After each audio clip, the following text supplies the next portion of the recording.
Good afternoon. No, it's not afternoon. Good evening, everyone. How you all doing? Hope you folks are keeping warm and dry throughout this wet period here in Jamaica. And we have to be giving God thanks that we didn't actually get the hurricane.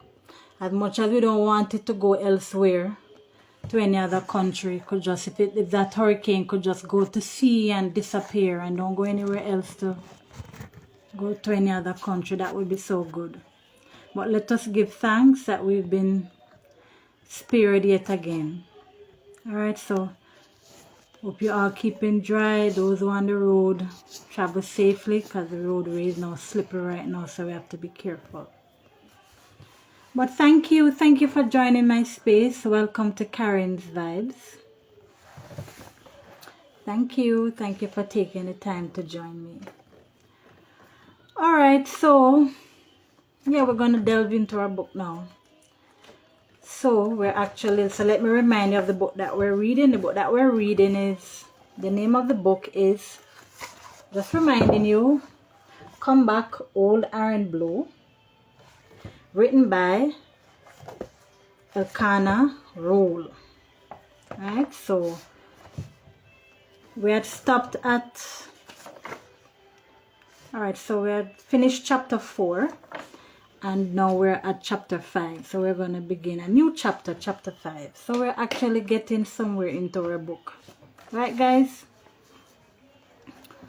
So we'll just delve right into it. So chapter 5. Alright, you all ready? Alright, so chapter 5, Old Iron Blue becomes greedier. So y'all remember our greedy friend. Old Iron Blue becomes greedier. People could often be heard speculating that when Old Iron Blue got towards middle age, his greed for food would be diminished. But they were quite wrong. His appetite was increasing, and so was that of his dog. In addition to eating at his own house, he worked out a time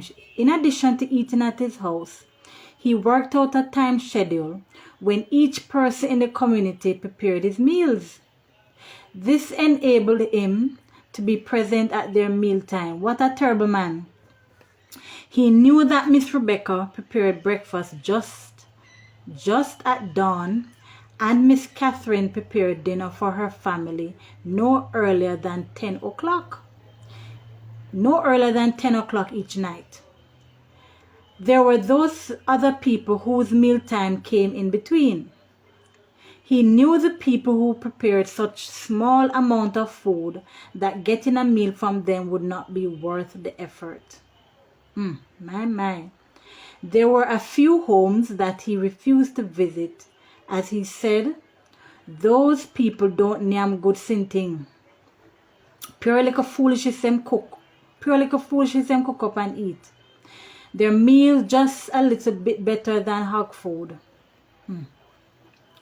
Each morning, Old Iron Blue got out of bed before dawn. His dog jumped up, stretched, and was ready to go with him. He walked quickly to the back of the house to get some fresh green quaco bush. I need to ask one of my friends what kind of bush this is, quaco bush. He rubbed it in his palm until it became juicy. He used the juicy pulp to rub his face to give him a healthy skin. His empty motor oil can was filled with water from a large wooden barrel, which was placed at the side of the house to catch rainwater from the roof. So like how the rain falling, now we're having a lot of rain, and most persons have the drum when they catch rainwater. And some people say they prefer to drink that type of water than the pipe water. But each his own. Let's see. His empty motor oil can was filled with water from a large wooden barrel, which was placed at the side of his house to catch rainwater from the roof. The scent of pickled fish was still evident in the barrel. Salted mackerels, herrings, and shad were transported to the villages, grocery shops in these barrels. When the stuff was sold out, the barrels were used to store water for household use. He poured some water into his cupped left hand and washed the green mixture from his face. He then filled his mouth with water until his jaws ballooned. He tilted his head backward and gurgled long and loudly, with Bulrush sitting on his hind legs, waiting patiently in anticipation of the next movement of his master. Looking at Bulrush, he said, "You are really a sensible dog, you know. When I'm going anywhere, you always know. I know that you understand every word when I speak, only that you can't talk. Never mind that you can't talk, my dear Bulrush. I know that you can understand." The dog jumped off his hind legs, licked his hand, and ran towards the gate where he sat and waited. The smart dog. It was as if he were urging old Iron Blue to come along. Having taken care of his personal hygiene in this way, he walked quickly away toward Miss Rebecca's house, with a salivating Bulrush following close behind him.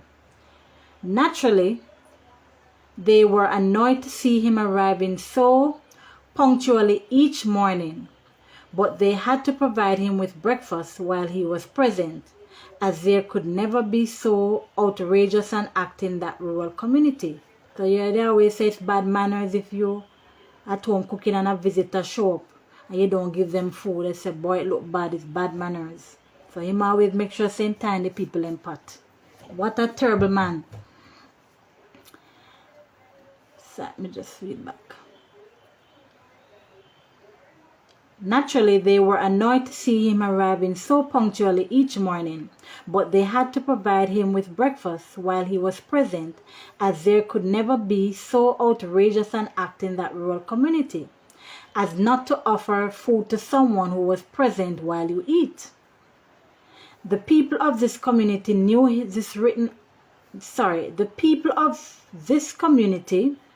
knew this unwritten rule, and no one disobeyed it.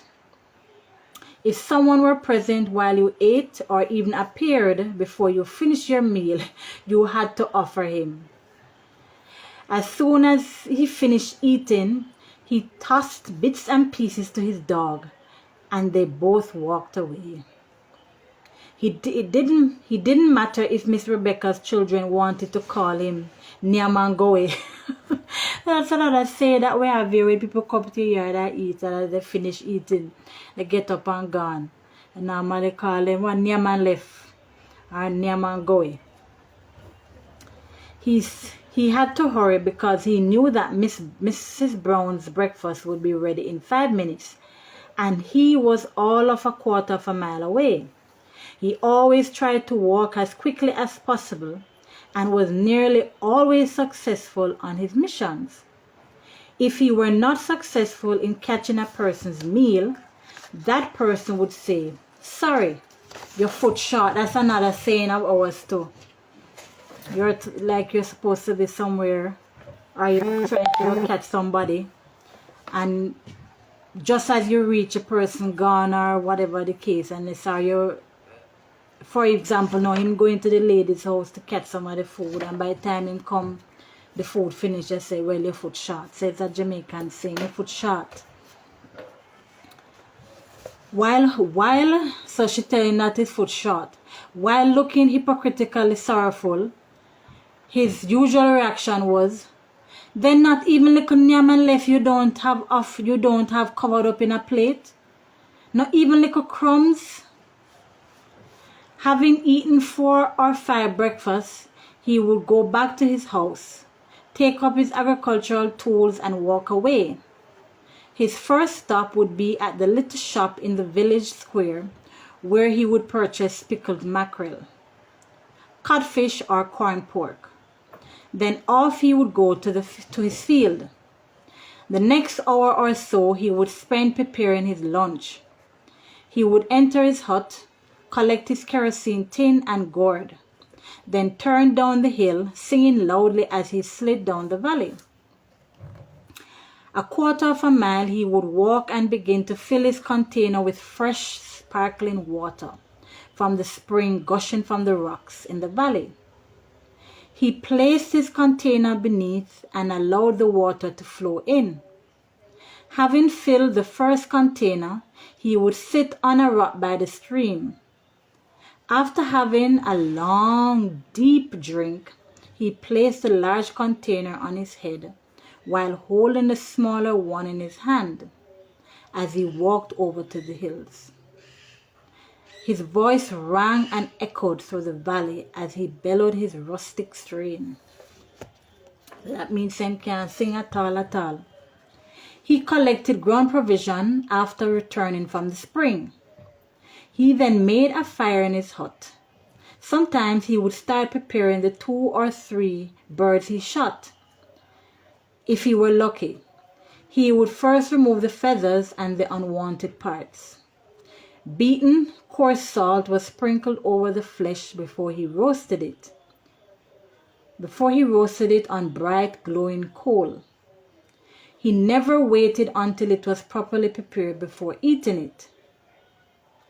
Then he began cooking. Everything was thrown together in the kerosene pan and left to cook on the fire. Off he went to work, leaving the fire to complete the job and his dog lying by the fire. For the next few hours with his hoe and fork or machete, he worked at a fast pace, shouting and singing as he progressed. Some of his songs were of the girl he once loved, like the Indian girl from Moko, or Mother Dennis, the old lady who treated him so well during his childhood that he had never forgotten her. He sang of her good deeds as he went about his daily chores. Thoughts of her, it appeared, were embedded deep in his memory. Though he was somewhat clumsy in action, he could work very quickly in the field, and he could accomplish much for the 3 or 4 hours that he would work each day. Sometimes people would employ him to work in their fields. The other work would be done quickly and well, but few people would employ him, as it was difficult for them to satisfy his constant demand for food. I can just imagine his constant demand for food while he worked. If he did not receive the amount he required, he would curse bad words and swore never to work for that individual again. He called the person degrading names like mean, stingy, miser, exploiter, slave master, among other demeaning descriptions. If he were paid before he worked, as sometimes happened, he would simply walk away off the job, saying nothing to anyone, and no one dared to ask him to return to finish the job. I think I know a couple people like that. One day, as he was coming from his field, he saw Master Josh standing near his coconut tree, which was heavily laden with yellow-green nuts. The large bunches hung around, clustered in every available space. "I presume that coconut tree belongs to you," he said, smiling brightly as he looked at the inviting nuts. "So you know what going come next now?" "Yes," replied Master Josh with great pride, knowing that he was the owner of such an unusual bounty. My coconut tree, see how it bears? So I get good crops from my plants." "Thirst killing me. You know how Iron Blue stays, so hear him come now, with him pitiful self. Thirst killing me, Master Josh. Can I have 2 of your jellies?" You know when he mean 2, he mean 2 dozen. He begged with a freshly created look of fatigue on his face to amplify his need for something to quench his thirst. 2 nuts, that's all I will need because they are large and contain plenty water. Master Josh hesitated for a while and rubbed his head. God will bless the tree and give you a bigger crop if you help unto his thirsty servant, Old Iron Blue. If you help unto his thirsty servant, OIB. Who is OIB? Inquired Master Josh, looking somewhat puzzled. That's me, Old Iron Blue, pointing on himself. The afternoon was hot and sunny, and Master Josh, too, felt he could do well with some refreshing coconut water. Climb the tree, agreed Master Josh, but you may pick only 4 coconuts. 2 for me and 2 for you. 4 only, I say now. I hope you can count well. He slowly hauled himself into the tree. I think we know what's going to happen next now. Old Iron Blue slowly hauled himself into the tree and found a comfortable place among the boughs. He started singing loudly before picking any coconut. He kicked one to the ground as he sang. Then he kicked another. Before Master... Oh my God. This is so funny. So he kicked one to the ground as he sang. So he kicked one to the ground as he sang. Then he kicked another. Before Master Josh could say a word, coconuts were coming off the tree like raindrops. So surprised he was that he opened his mouth to speak. Oh my goodness.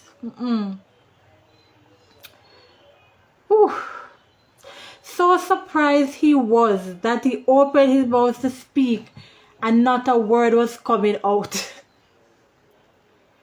A few precious seconds went by before he finally spoke. So Master Josh was speechless when he saw all of the coconut dropping out of the tree. Him in his right mind could have sent that old crazy man into the tree. Don't pick any more, shouted the angry Master Josh.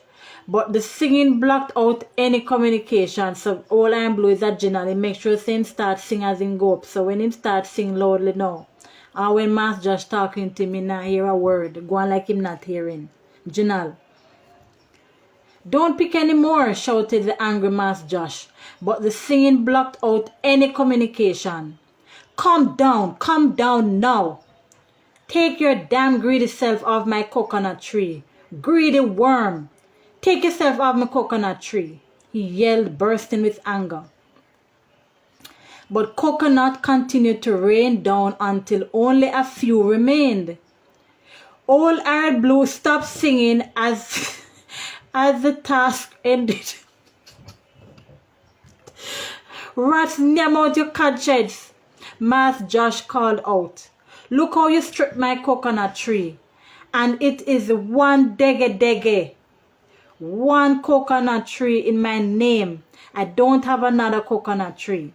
Now I won't have any dried nuts to fall from the trees for a long time. I will have to buy coconuts to put in my coffee. Yeah, never. No coconut. I think coconut could go into coffee. Well, I guess some people do. I'm not a coffee fan. I can't take the smell of coffee. I can't take the scent of the taste of coffee. If I smell it, I start throwing up. Don't like coffee. Sometimes I wonder how people like coffee. But to each his own. But I didn't know coconut could go into coffee. I guess coconut can actually go into anything. You told me to pick 4. You did not tell me if it was... What a wicked man. Hear this. You told me to pick 4. You did not tell me You did not tell if it was 4 dozen or 4 single one. No, oh, Iron Blue wicked. Honestly, him wicked. What a general. See, you never tell me for 4 dozen or 4. So why never just pick 4? Why am I have to conclude says 4 dozen? I assume that you meant 4 dozen. How could you ever think of sending a big responsible man like me on a tall coconut tree as this to pick only 4 coconuts? He kept on sliding down the trunk as he spoke. So look at old Iron Blue coming down the tree, and he pick off all that coconut. No one could ever think of wasting my time that much. You know people whose time you can waste. I am not one of them. I am not an idler. I am a busy man. What are we going to do with all these coconuts? With all these coconuts, asked the irritated Master Josh, fuming with rage. This is only a brush for me. When we really intend to drink coconut and eat the meat, this is only a brush for me. 2 jellies would fasten between my teeth, my God. None would reach my belly. Furthermore, it would not be a bad idea if you give your neighbors a few coconuts. You and I are not the only people in this district who drink coconut water. Miss Joplin came walking by. Miss Fast, me call her Miss Salt, because she not everybody business. Miss Joplin came walking by. What are you going to do with so many coconuts? She asked. Are you going to Vale Market to sell coconuts? I asked this man to pick 4 coconuts, and he stripped my tree, complained Master Josh angrily. Old Iron Blue does not have any conscience, she consoled Master Josh. Woman, shut your mouth and go home to cook your husband dinner, retorted Old Iron Blue with fury. Cockroach no business in a foul fight. Another Jamaican saying, cockroach no business in a foul fight. I am an irascible man. And you can find me very rude. I don't want to be rude to you. I see a lighter destroyer here, and my goodness, I don't know where. Mosquito just biting on my foot and my clothes. I don't know how they come inside. So many of them inside. If you see smoke in the screen, I actually light a destroyer. So he said, I don't want to be rude to you. I will go my ways, she said apologetically. Master Josh was so angry that he walked away, leaving Old Iron Blue with the coconuts. And he began to drink coconut water, eat jellies. His dog also made a happy meal with the jellies. He must have consumed more than a dozen before he walked away, leaving the remaining amount. Rabbit, passing that way shortly after, saw the coconuts on the ground. He unfolded an empty crocus bag, packed some of the nuts in, and walked away. But there were still dozens of nuts remaining on the ground. Late in the night, when everyone was asleep, so Rabbit looked like he had a community thief. So late in the night, when everyone was asleep, Rabbit returned with 6 crocus bags. He lit his bottle lamp to see where the nuts lay. They were all there. He filled his bags and made several trips home before daybreak. Sorry about that, the video had just paused a while ago, so let me just retract back a little. So late in the night, when everyone was asleep, Rabbit returned with 6 crocus bags. He lit his bottle lamp to see where the nuts lay. They were all there. He filled his bags and made several trips home before daybreak. The following morning, Old Iron Blue stopped by the coconut tree to eat a few more jellies.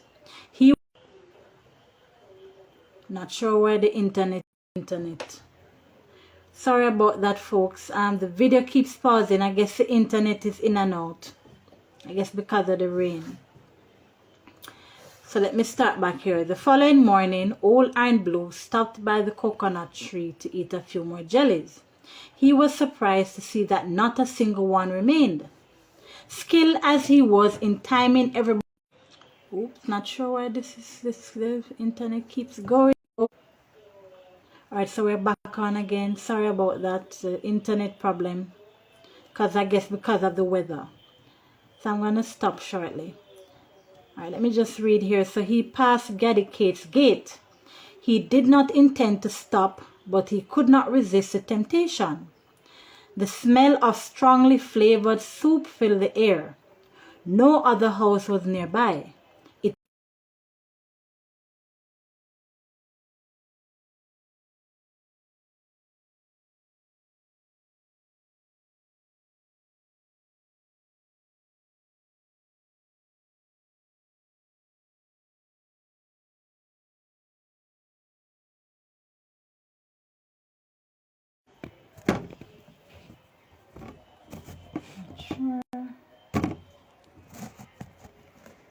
Not sure what is happening.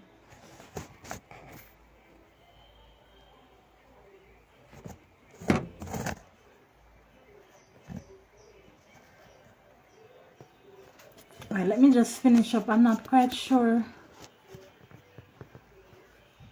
what's happening. It has something to do with the video.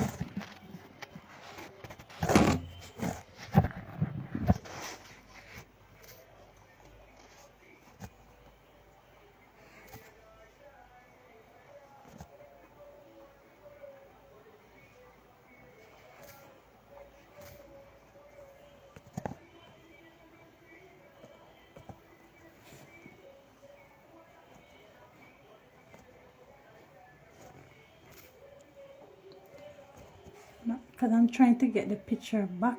Why it's not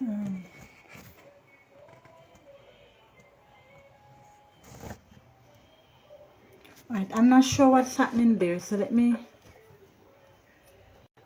just finish up. I know it's because of the weather. So let me just finish reading here. So it was evident that Gadikate was the person cooking. I cannot be wrong today, he whispered. Right on time to catch Gadikate's lunch. What a soup smells sweet. That must be corn pork and gungo pea soup with real white flour dumpling and afu yam. I must get some today. I can even smell the commander cocoa and the sweet potato.